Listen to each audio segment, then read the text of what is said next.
এই লোকটি ছিল একটা অদ্ভুত ধরনের। এই লোকটি একটা বোমা কামড় দিয়ে খেয়ে ফেলতে পারে। সে পুলিশের হাত থেকে বাঁচার জন্য কত পদ্ধতি ব্যবহার করলো। সে আস্তে আস্তে লুকানো শুরু করলো, তার মাথায় একটা বালতি ঢুকে গেল কাঠের। এখন সে কি করবে? পুলিশের এটা তো আর সাধারণ বালতি না, পুলিশ আর জানে না। এটা দিয়ে এখন সে ছাদের উপরে উঠে যাবে, তখন দেখে সে এখানে নেই ছাদের উপরে। তো আস্তে আস্তে সবগুলো পুলিশকে সে মেরে ফেলবে। এখান থেকে সে লাফ দিয়ে একটা মরার অভিনয় করে, কিন্তু সে মরে না।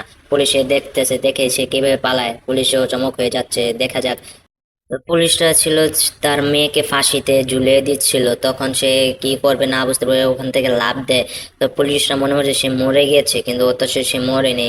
সবগুলো পুলিশকে সে মেয়েটিকে সাহায্যে গুলি করে মেরে ফেলে। তখনই দেখে সে মেয়েটি নেই। তো একজন পুলিশ বেঁচে ছিল, তারপর তাকেও সে গুলি করে মেরে ফেলে। তো আমার চ্যানেল যারা নতুন অবশ্যই চ্যানেলকে ফলো করবে, ইউটিউব থেকে দেখলে অবশ্যই চ্যানেলকে সাবস্ক্রাইব করে দেবে। তো অবশ্যই সে তার মেয়েকে বাঁচানোর জন্য সে অনেক উপায় বের করে।